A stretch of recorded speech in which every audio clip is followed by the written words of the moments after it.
வணக்கம் நண்பர்களே, லக்ஷ்மி சமையலுக்கு உங்களை அன்போடு வரவேற்கிறேன். நம்ம வீடியோ இதான் ஃபர்ஸ்ட் டைமாக பார்க்குறீங்கன்னா சப்ஸ்கிரைப் பண்ணிக்கோங்க, பெல் பட்டனை கிளிக் பண்ணிக்கோங்க, கீழே தெரியுற ஐ பட்டனை ப்ரெஸ் பண்ணிக்கோங்க. அப்போ தான் நீங்கள் எங்களுக்கு சப்போர்ட் பண்ண மாதிரி ரொம்ப சந்தோஷப்படுவேன். இது வந்து ஒரு ஹெல்த்தியான சூப்பரான டேஸ்டியான பச்சை பட்டாணியை வச்சு ஒரு சப்பாத்தி. பசங்க வந்துட்டு எப்பயுமே பச்சை பட்டாணியை வந்துட்டு குருமாலையோ இல்லை பொரியல்லையோ எதில் செஞ்சாலுமே பார்த்தீங்கன்னா நிறைய பேர் நான் பார்த்துருக்கேங்க, அந்த பட்டாணி எடுத்து ஓரமாக வச்சுடுவாங்க. ஆனால் நாம் வந்து இன்னைக்கு சப்பாத்தியில் வந்துட்டு அதை ரன் பண்ணி போடுறதால பசங்களால் அதை அப்படியே சாப்பிட முடியும். நல்லா வந்து ஹெல்த்தியானதும் கூட, கலரும் கூட பார்த்தீங்கன்னா நம்மளுக்கு பச்சை கலரில் இருக்கிறதால டிஃப்ரெண்ட்டாக இருக்கிறதால நல்லா விரும்பி சாப்பிடுவாங்க.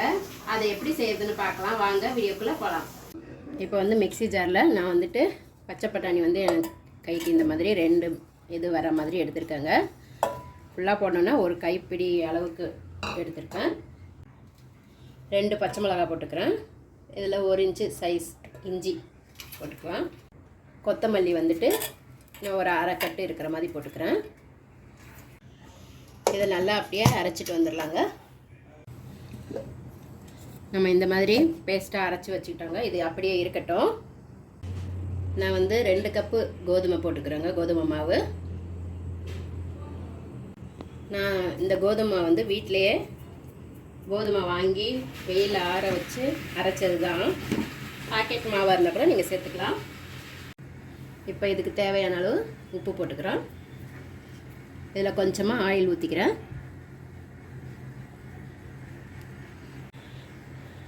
இதை ஃபஸ்ட்டு நல்லா நம்ம இந்த மாதிரி நல்லா கலக்கி விட்டுக்கலாங்க. இப்போ இதை நம்ம இதை கொஞ்சம் கொஞ்சமாக ஊற்றி பிசைஞ்சிக்கலாங்க.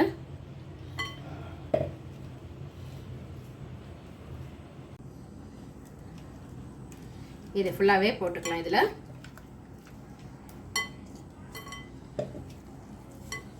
நம்ம சப்பாத்தி மாவுக்கு பிசைகிற மாதிரி அதே தான். இந்த மிக்ஸி ஜாரில் கொஞ்சமாக தண்ணி ஊற்றி இதை நல்லா கலந்துக்கலாங்க. இதுக்கு பத்தலைனாலும் நம்ம கொஞ்சம் லைட்டாக தண்ணி தெளித்து கூட கலந்துக்கலாம். நம்ம சப்பாத்தி மாவு பிசைஞ்சுக்கிறோம்ல அந்த மாதிரி பதத்துக்கு வரட்டும்.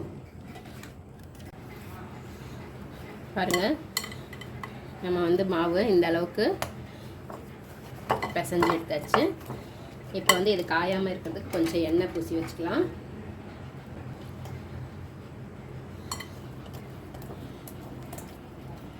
இதை வந்து எண்ணெய் போட்டுட்டு நம்ம இதை மூடி வச்சிடலாம். இது வந்து ஒரு 1/2 அன் ஹவர் அப்படியே ஊறட்டுங்க. நம்மளுக்கு 1/2 அன் ஹவர் மேலே ஆயிடுச்சு. நல்லா சாஃப்டாக இருக்குது.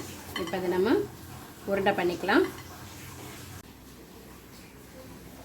நம்ம இந்த மாதிரி உருண்டைகள் செஞ்சு வச்சுக்கலாம்.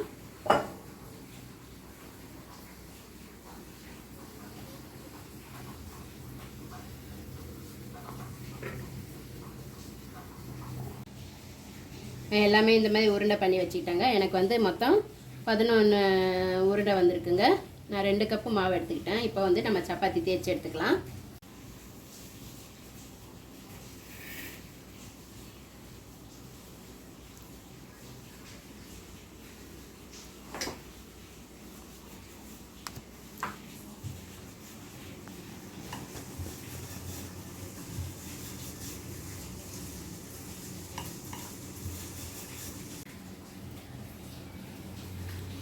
நம்ம எப்பயுமே ரவுண்டாக சேர்க்காமல் இந்த மாதிரி ஸ்கொயராக செஞ்சால் கொஞ்சம் நம்ம சப்பாத்தி பிச்சு எடுக்கும்போது அதில் வந்துட்டு இதெல்லாம் வரும்.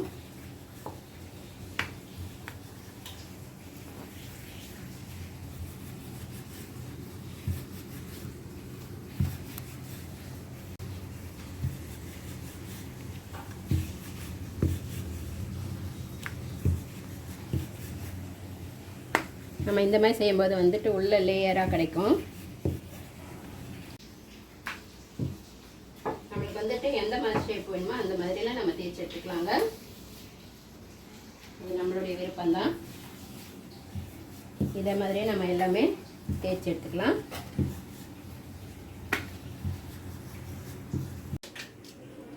நம்மளுக்கு தோசைக்கல் நல்லா சூடாயிடுச்சுங்க. இப்போ மீடியமாக வச்சுக்கலாம். மீடியமாக வச்சுட்டு போட்டு எடுத்துக்கலாங்க.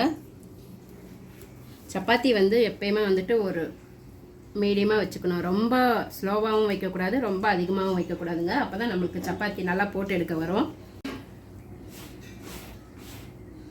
பார்த்தீங்களா நல்லா எவ்வளோ உப்பலாக வருதுன்னு.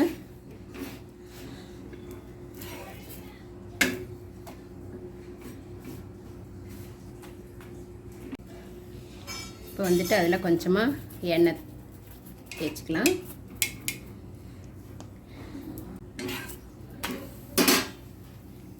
இந்த பக்கமும் கொஞ்சம் எண்ணெய் தேய்ச்சிக்கலாம்.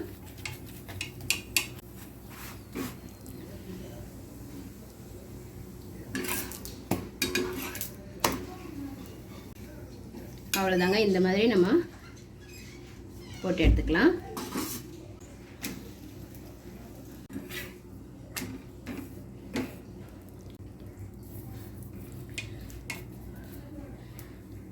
நம்ம லைட்டாக எண்ணெய் தடவிக்கலாம்.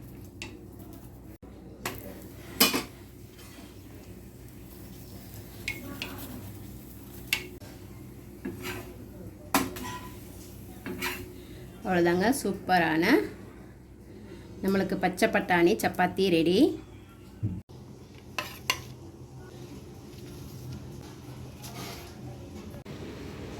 அவ்வளோதானே, நம்மளுக்கு சூப்பரான பச்சை பட்டாணி சப்பாத்தி ரெடி ஆயிடுச்சுங்க. பாருங்கள் எவ்வளோ சூப்பராக இருக்குது, பார்க்குறதுக்கே உங்களுக்கு கலர்ஃபுல்லாக இருக்குது. பசங்க பார்த்தாங்கன்னா என்ஜாய் பண்ணி சாப்பிடுவாங்க.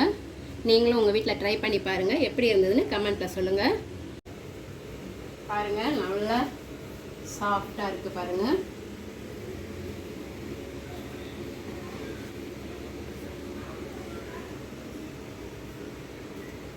ரொம்பவே சூப்பராக இருக்குங்க. நம்மளுக்கு வந்து அந்த பச்சை பட்டாணி கொத்தமல்லி போட்ட ஃப்ளேவர்லாம் நல்லா டேஸ்ட்டாக இருக்குது. நீங்களும் உங்கள் வீட்டில் ட்ரை பண்ணி பாருங்கள். எப்படி இருந்ததுன்னு கமெண்ட்டில் சொல்லுங்கள். பாருங்கள் நம்மளுக்கு எப்படி அந்த மாதிரி இதெல்லாம் வந்திருக்குன்னு சூப்பராக இருக்குது.